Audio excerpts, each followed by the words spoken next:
तो hello guys, कैसे हैं आप? आई होप सब बढ़िया होंगे, स्वस्थ होंगे, मस्त होंगे। तो हम भी ठीक ठाक है गाइस। तो आज का जो हमारा एपिसोड चल रहा है उसका हम पार्ट नंबर 17 लेके आए हैं, पार्ट नंबर 70। तो चलो शुरू करते हैं।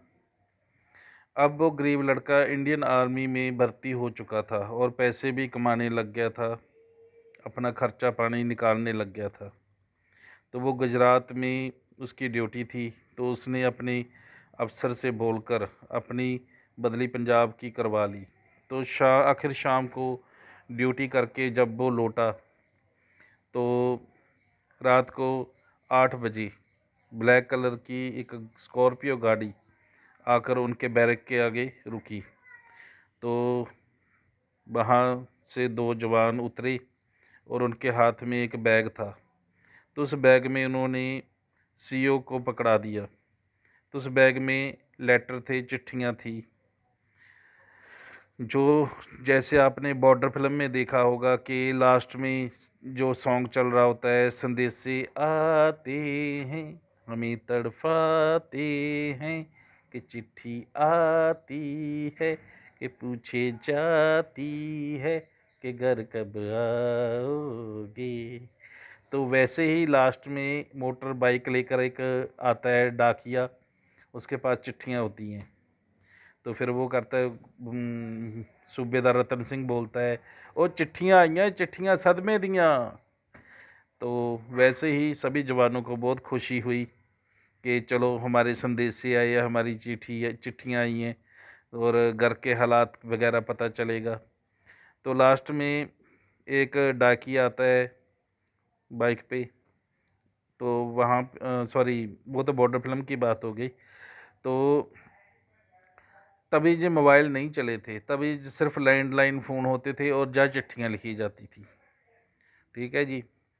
तो जो भी चिट्ठी थी उस लड़के को भी एक चिट्ठी थी और उसकी बदली कर दी गई थी। तो सीओ साहब ने वो बैग पकड़ा और सभी जवानों को ग्राउंड में इकट्ठा किया। लाइन भर जवान थे जो इकट्ठा हो गए। तो सभी जब लाइन में खड़े थे जवान, तो किसी ने बनियान पहनी हुई थी, कोई नहा रहा था, कोई नहाते नहाते दौड़ कर भाग कर आया। तो सभी को बहुत खुशी थी कि चलो आज हमारे घर में जो भी लेटर आया है, चिट्ठी आई है, वो हमें मिलेगी। तो हमारे घर का जो भी लेटर था वो सीईओ साहब के पास था। तो उन्होंने जानबूझकर वो लेटर छुपा लिया जो लड़के को देना था। जो खुशखबरी थी, लड़के की बदली हो गई थी पंजाब की, तो वो उन्होंने उसको नहीं दिया। तो लड़कों ने उन्हें लेटर, लड़कों को औरों को सभी को लेटर दे दिए। तो वो सीईओ साहब बोले कि कोई बात नहीं, तुम्हारा लेटर नहीं आएगा, इंतज़ार करो। तो जैसे ही वो लड़का अपने बैरक में गया, 8 बजे गाड़ी आई थी, तो रात हो गई थी। तो रात को सीईओ साहब उनको बोले, 9 बजे उनके बैरक में गए तो उन्होंने खड़े होकर सलूट किया, क्योंकि जब भी कोई सीनियर अफसर आता है तो कैसी भी हालत हो उसको खड़े होकर सावधान या विश्राम खड़े ही होना पड़ता है। तो वो खड़ा हुआ लड़का और उन्होंने 9 बजे सलूट किया। तो सीईओ साहब ने अपनी जेब में से लेटर निकाला, उस लड़के को दिया और कहा, कॉन्ग्रेचुलेशन बच्चे, तुम्हारी बदली हो गई है और बदली भी हुई है पंजाब की, बठिंडा की। तो लड़के की कोई खुशी की हद नहीं रही, कोई ठिकाना नहीं था। तो वो बोल पड़ा, सर मुंह मीठा करते हैं तो मैं मिठाई लेकर आता हूँ। लेकिन मिठाई लेने के लिए भी उसको कम से कम बैरक से 5 किलोमीटर दूर जाना पड़ता। तो सर बोले, कोई बात नहीं, तुम्हारी बदली हो गई है, मुझे इतनी ही बहुत खुशी है, तो चलो तुम अपने मम्मी पापा के पास चले जाओगे। तो वो लड़का बहुत खुश हुआ और बहुत जल्दी जल्दी सुबह नहाया। नहाने के बाद सुबह 5 बजे दौड़कर मार्केट गया और वहाँ से उसने मिठाई का डब्बा लिया। मिठाई का डब्बा लेने के बाद वापस बैरक पे आया और अपने सीईओ साहब का मुंह मीठा करवाया उसने। मुंह मीठा करवाने के बाद फिर उसने जल्दी जल्दी ट्रेन पकड़ी। ट्रेन पकड़ी। तो जब ट्रेन में बैठा था तो गाड़ी चल पड़ी थी, तो उसने सोचा उसके साथ उसका एक और साथी था। तो उसने सोचा कि यार मेरे दोस्त के पास तो पानी नहीं है, रास्ते में इसको प्यास लगेगी। तो उसने स्टेशन पे जल्दी जल्दी दौड़कर पानी की बोतल खरीदी और उस लड़के को दी, जो ट्रेन में बैठा था उस लड़के को पकड़ा दी। तो वो लड़का खुश भी था और उदास भी था कि इतने अच्छे अच्छे मित्र बने थे उसके। उसके सीनियर अफसर थे, उसको बड़ा प्यार करते थे, सभी इज्जत रिस्पेक्ट करते थे। तो चलो कैसे न कैसे करके ट्रेन वहाँ से चली और अफसरों को भी उसने मिस किया। तो ड्यूटी के कारण वो थक चुका था, तो उसकी आंख लग गई। और जब भी उसकी आंख लगी तो रेलवे स्टेशन पे गाड़ी आके रुकी, और वो रेलवे स्टेशन था कानपुर का। कानपुर रेलवे स्टेशन पे वो उतरा, उसने अपना मुंह धोया, और मुंह धोने के बाद आसपास देखा तो कानपुर रेलवे स्टेशन लिखा था। तो उसने वहाँ से पूरी छोले लिए और ट्रेन में बैठकर खाने लगा। और खाने के बाद ट्रेन फिर चल पड़ी और पूरी रात चली। अगली सुबह वो ट्रेन बठिंडा पहुँच गई। तो जब बठिंडा पहुँची तो ट्रेन से उतरकर उसने बहुत शुक्राना किया। तो वहाँ से उसकी सांस में सांस आई। तो पंजाब में आ गए हैं। तो पंजाब में वो भी जल्दी से रेलवे स्टेशन से उतरा, और उतरने के बाद उसकी टिकट की चेकिंग की गई।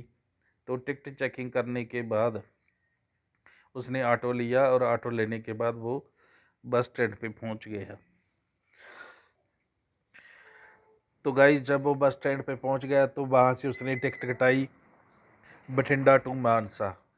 बठिंडा मानसा से 56 किलोमीटर रह जाता है। मात्र 1 घंटा और 45 मिनट, पौने 2 घंटे का सफ़र था।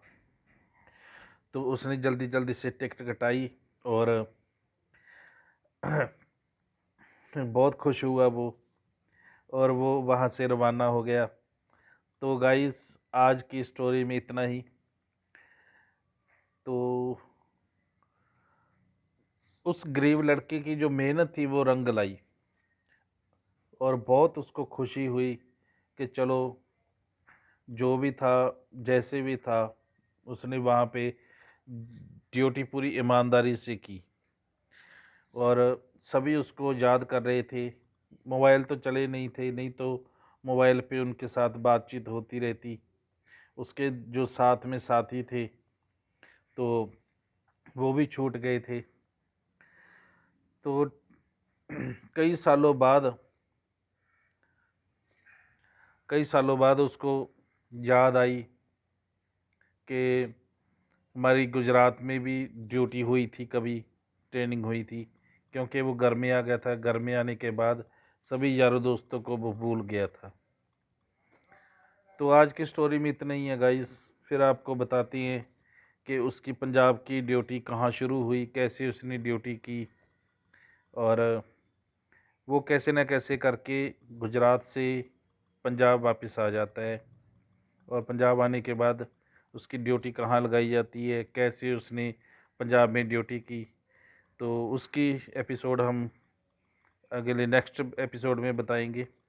अगर आपको जो हमारी मोटिवेशनल रियल स्टोरी अच्छी लगती है तो प्लीज़ हमारे चैनल को सब्सक्राइब करें, बेल आइकन दबाएं, और वीडियो को लाइक कमेंट करें और शेयर करें। तो ठीक है गाइज़, फिर मिलते हैं किसी और नेक्स्ट ब्लॉग में। तब तक के लिए सभी को गुड बाय।